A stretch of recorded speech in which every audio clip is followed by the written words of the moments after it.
And we're talking about Black Orpheus from 1959, directed by Marcel Camus. This is a film that is based on a play that is an adaptation of the Greek legend of Orpheus and Eurydice. It is set during Carnival in Rio de Janeiro, Brazil, and it follows the story of a kind of, was it the Romeo and Juliet term? It's Star-crossed lovers. yeah, it's Orpheus and Eurydice, man. Yeah. It's its own legend. I know, but it's that type of deal. Ill-fated lovers, I believe, Yeah, is young what lovers. it falls under. Yeah. Yeah. So Eurydice is going to meet her cousin. I guess like in a neighboring little community in Rio de Janeiro, and she's apparently being followed by somebody. We're introduced to Orpho, and he is a electric streetcar conductor type of guy. Getting off work, he kind of runs past her, doesn't think anything of her other than, hey, she's good looking. It's payday. He gets paid. We get introduced to his fiance, Mira, who's a flopping-titted lady. Good Lord, Jarrett. Flopping left and right all around town. And Kiss your mother with that mouth? And she is all about the, I don't know, dancing, people looking at her, fast and loose type of girl. And they're all getting ready. They're all part of the same samba company. They're all performers in the carnival, and they're all getting ready because it's just happened in like a day or two sort of deal. But one thing leads to another, and old Orpho and Eurydice, they are falling in love, and there's nothing they can do about it. Beautiful. So beautiful. But there's this guy stalking Eurydice wearing a skull mask, and it's all Perverted. symbolic and perverted, and you don't know what's going to happen on that front. Carnival happens. Mira, she's crazy jealous, and one thing leads to another. Eurydice is dead, and old Orpho, he's got to find her. So he goes through hell of a sort, bureaucratic hell. That's the worst kind. He even comes across a dog named Cerberus. And things end badly, but kind of on a really upbeat note. So like I was saying last week, I knew absolutely nothing about this movie going in. I have not seen any Marcel Camus movies, and I looked up why that would be, and he basically was a one-hit wonder with this movie. This movie won the Palme d'Or at the 1959 Cannes Film Festival. It won Best Foreign Language Film at the Academy Awards in 1960. And the movie was somewhat of a sensation when it came out.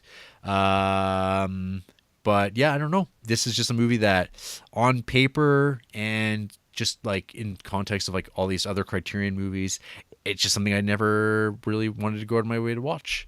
I know that there will be one day we'll be watching another film called Orpheus. And, really? Yeah, some of that Jean Cocteau fella. He's got his Orphic trilogy. So we'll be visiting this sort of narrative again. That all being said, so watching this movie, I liked it a great deal. I thought this movie was actually pretty fantastic. The story, like when I read the synopsis, again, it's kind of like, oh, that doesn't sound that awesome or special or anything like that. But there is like a real energy and look to this movie that is like super contagious, and like you cannot dislike it. One of the big things, I mean, maybe, I don't know, depending on people's tastes, the movie uses like non-professional actors. Like they just like essentially, I think Breno Mello, who plays Orpho, he apparently was just like walking down the street, and Marcel Camus stopped him and asked him, hey, would you like to be in a movie? Which I try all the time with dudes, and they all say no homo to me. And you'll get them, bud. One day. I'll make my special movies. Yeah. Yep. And so, yeah, there's this like, I don't know, there's this It's kind of like when Warner, like, there's certain directors that can really work well with amateur, non-professional actors and get the best out of them, like a Werner Herzog. And Camus here demonstrates it really well because, like, I wouldn't really doubt that any of these actors were professional actors. Like, they all worked really well. I mean, one of the things though is that this movie is dubbed. So there's like a lot of times where actors are not having the active their own voices saying their own dialogue. Wait a second. Yeah. Your version was dubbed? I had subtitles. So yeah, it's dubbed over, but in a foreign language. Like, yeah, like okay. I'm not sure if like you noticed it, but there's definitely times where like the dubbing is a lot sloppier. It's like an old film thing, like particularly in Italian movies. Yeah, like where they just like dubbed in audio. Like in this movie, they definitely had. There's times where like actors were just dubbed over because there's something wrong with their voice or their cadence or whatever, and they just dump, even though it looks weird to do it that way. Yeah, I feel you. But yeah, no. I think this movie is actually really great. I think it's definitely one of the first real big surprises for me in our creep. And I think, yeah, it's like really, really good. What did you think, RJ? Well, since you're asking, as we mentioned last week, you knew nothing about this movie. I knew a great deal about this movie, actually. A great deal? A great deal. I had never seen this before, but watching it, I felt like I had. And I swear, I was like trying to like search for like video reviews of this, like from people that I follow, because I was like, I swear to God, I've seen a review of this movie or something. Like, it was so familiar to me. But I know what it was, and I didn't think it was just that, but it was because of Arcade Fire's Reflector album. Yeah.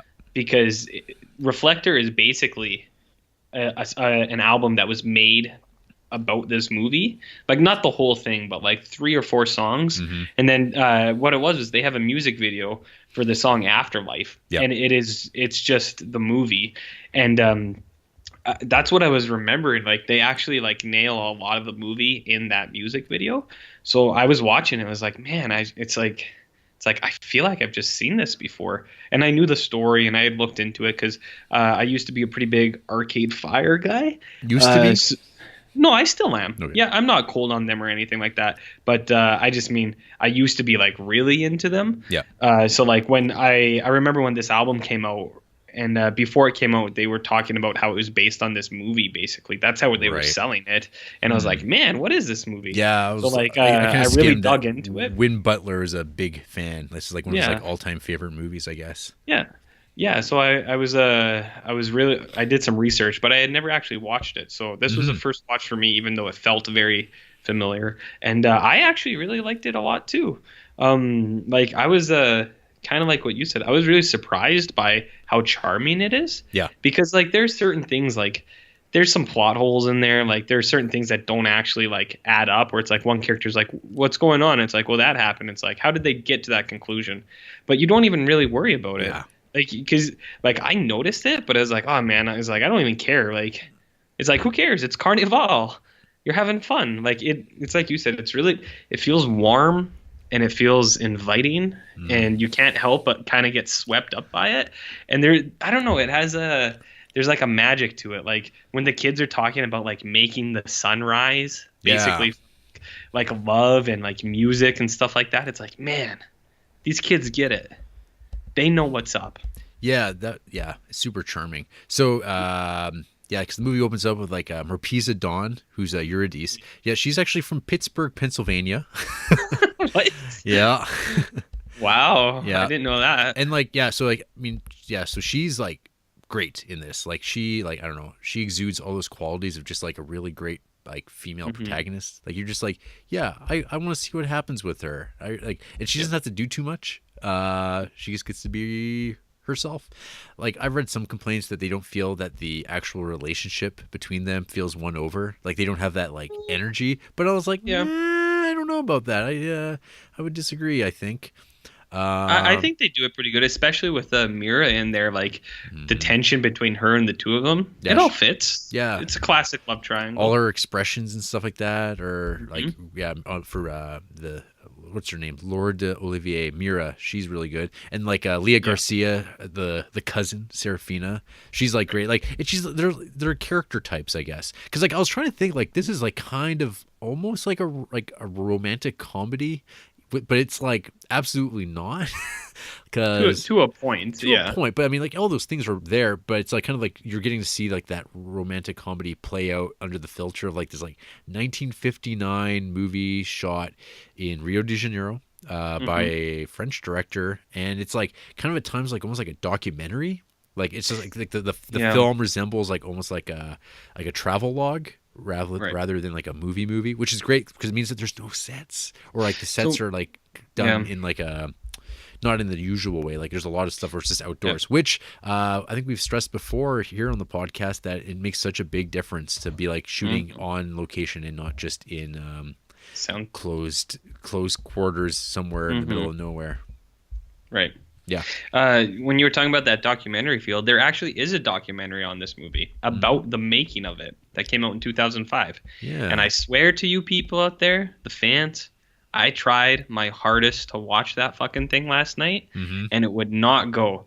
I kept trying. So like I was using the Android box, and like I could find it, but sometimes like so it'll offer you like HD, like 1080p versions of things, but sometimes like there isn't stuff available. So when I was doing those first seasons of Simpsons, it was offering like 1080p HD, and I was like, I don't think there is like a quality like that, even if you restored it. So sometimes what happens is it mixes it up and gives you a different stream.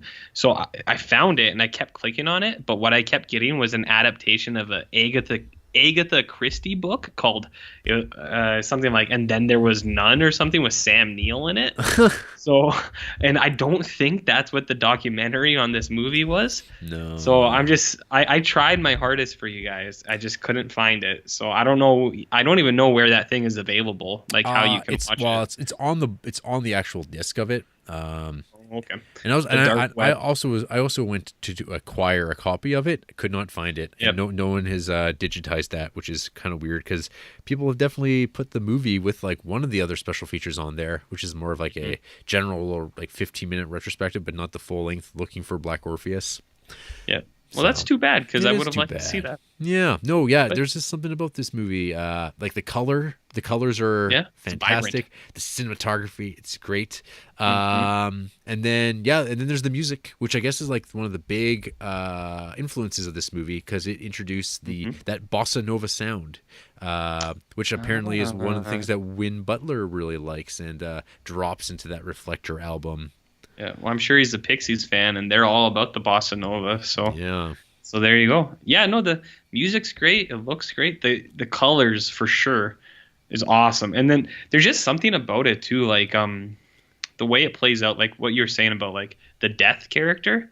Yeah. Like it's a dude in a leotard, a tight blacks like a nylon thing with bones on it, and like a skull head, and but it's just played straight, and you're like, oh shit, this guy's scary. Yeah. And he's not a character in the story. It's like he is playing death. Yeah. It's like not that far removed from like Seventh Seal or whatever. It's just like, oh, here's death, and he's just wandering around. And so when he shows up though, like I was like, what? This is like a Giallo movie all of a sudden. Like this, like he just needs some like black leather gloves on, sneaking around. And then when you get to like the whole like big chase scene when she's like running away from death, and she's like in the like kind of the basement, like the electric plant complex, and like the crazy lighting, which is like something out of like a Mario Bava movie. And like you have this like skull faced man chasing after a woman, and it's like, oh, this is like turned into like a horror movie, and like and it's all done without any music. It's just like her running her way, and like of course I always like think back when I watch this stuff, I'm like, why don't you just find like a nice quiet little area and hide there? Like there's no possible way this guy's gonna find you if you find a nice little dark spot and just stopped running. And but he was death himself though. I know, death will find you no matter what. It'll always find you.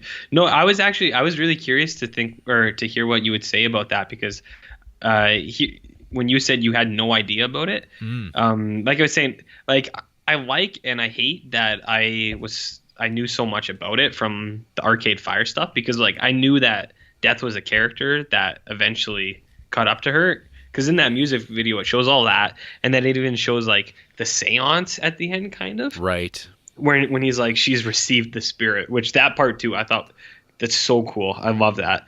Um, but yeah, I was really curious to see what you would say about that, because I knew that the movie would have this kind of like, it would just kind of turn like all of a sudden, where it seems like it's this romance movie, and then all of a sudden there's like death like chasing them. Hmm. And I didn't know what you would think of that, so I'm glad you liked it. No, yeah, It's played really good. yeah, it works well. It's just like this movie has like a really unique energy to it, which sounds very Yeah. new age and hippy dippy, but I don't know. This movie is like it really does feel unique, and like has like something else to it that like I don't think you could calculate. And it seems like movies maybe try to do this and then they fail.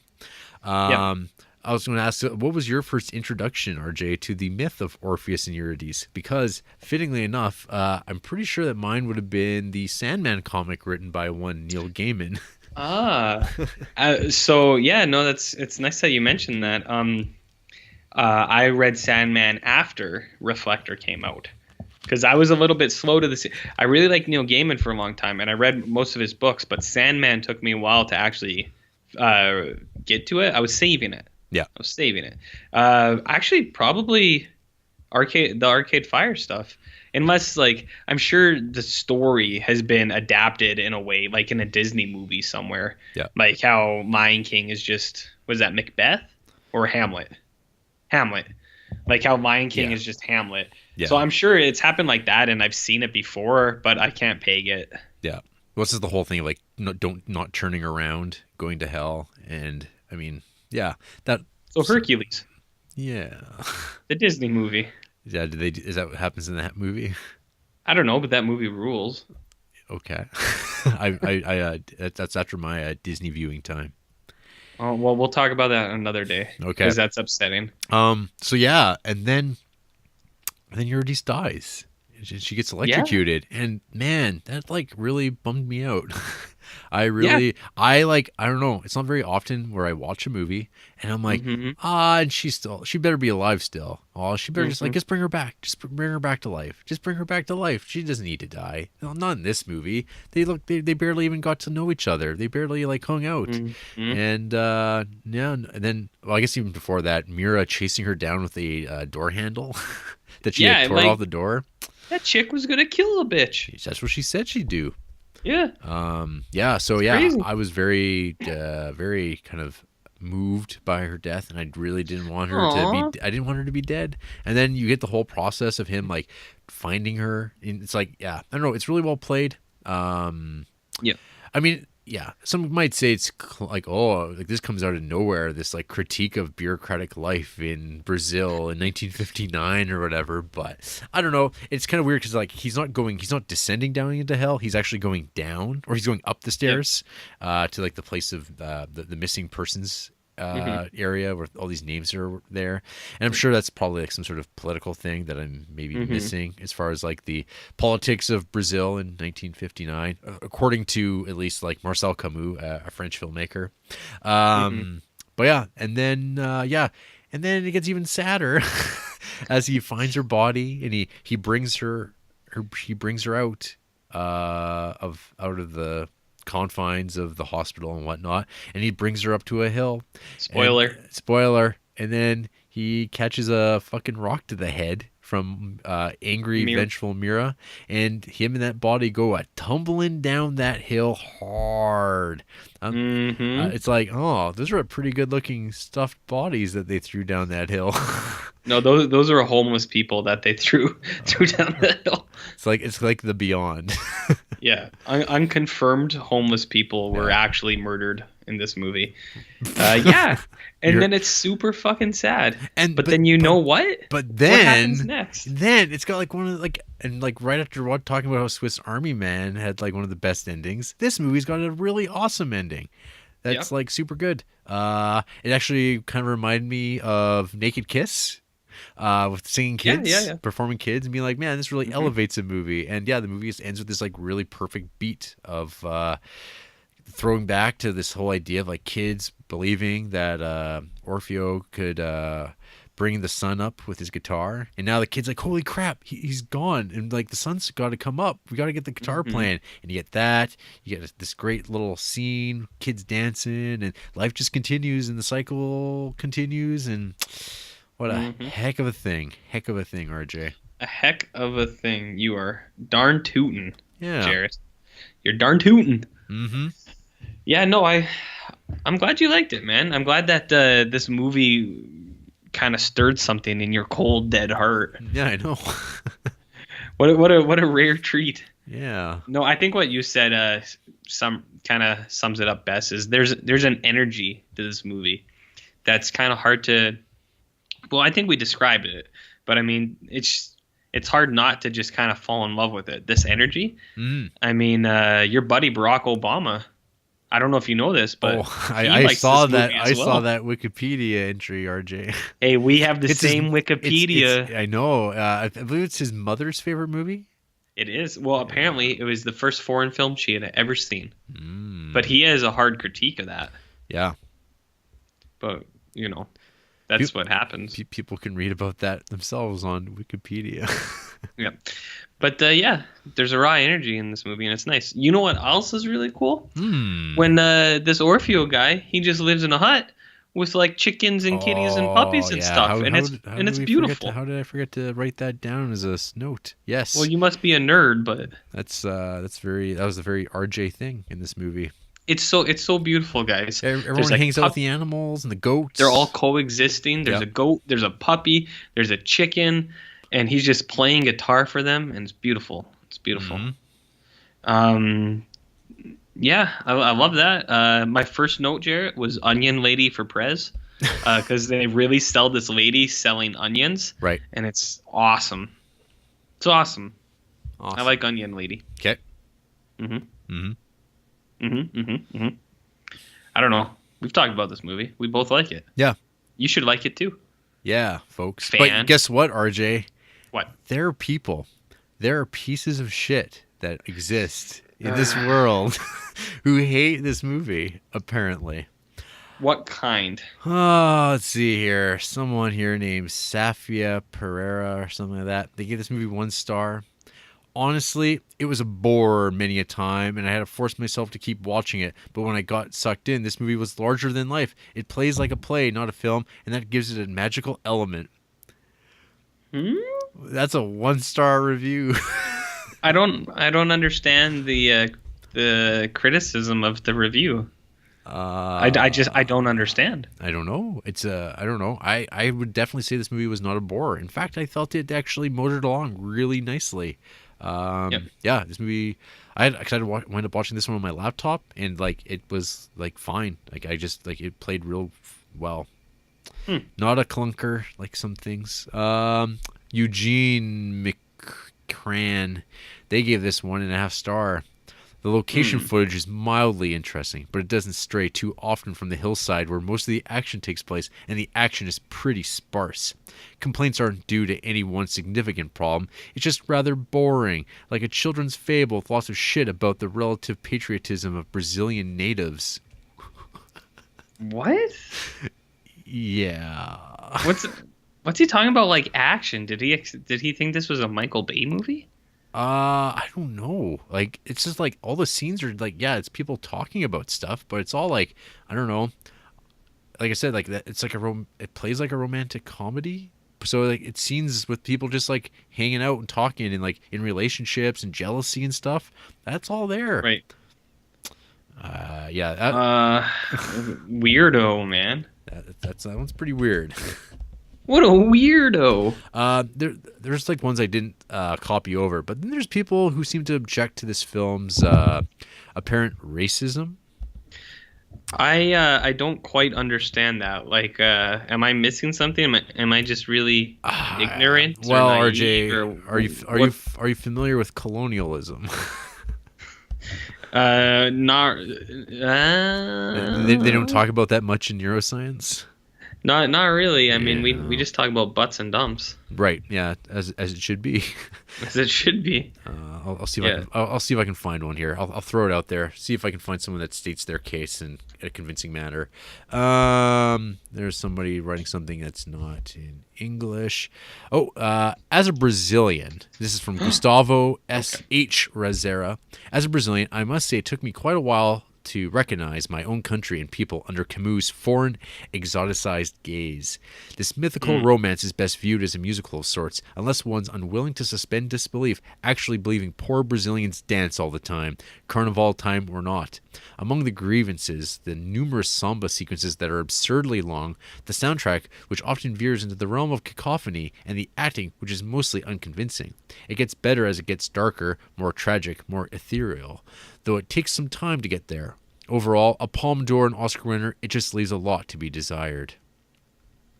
It gets better as it gets darker, huh? Yeah. It just seems like something everyone says about everything. Yeah. You know? It's like it's good, but it needs like an edge, you know, like gritty. I didn't notice this one. Ben DeBono, I believe he does a Criterion podcast somewhere out there. Fuck him. He says, this didn't work for me at all. I know the samba scenes are part of what a lot of people love, but after the first hour, they really grated on my nerves. They really grinded his gears, eh? I guess so. Oh, here's a one from Lee Razor, 2.5 stars. Hey, white folks, want to see some dirt poor black folks happily living in slums while they sing and dance all the time? Well, this is the movie for you, RJ. There's even a watermelon eating scene, and the acting is pretty poor. The French director apparently stopped the lead actor, a soccer player, when he saw him in the streets. They read the same Wikipedia entry I did of Rio. Yeah. Asked him if he wanted to be in a movie. Unfortunately, he did. On the other hand, it's hard to be too grumpy while listening to the infectious bossa nova playing and the rhythms that go on throughout the film. And it is Carnival season, which looks like a lot of fun. And there's a couple of kids with somewhat important roles who were great choices. Easy to imagine the folks of Cannes and the Academy being blown away by this film in 1959. So he likes Wikipedia, eh? Yep, everyone does. Everybody We're does. all children of Wikipedia. Anyway, yeah, I don't know. People are wrong sometimes, and I don't know. I don't know. This movie worked for us, so there you are. It sure did. It's a good show. Everyone should watch it. Any parting shots? Onion Lady for President. All right. After the break, I'm going to chase RJ into a power plant, and I'm going to accidentally hit the power switch, and he's going to be electrocuted and die. That's the new theme of our transitions is RJ dying at my hand. Yeah. All I can say is better men have tried. So.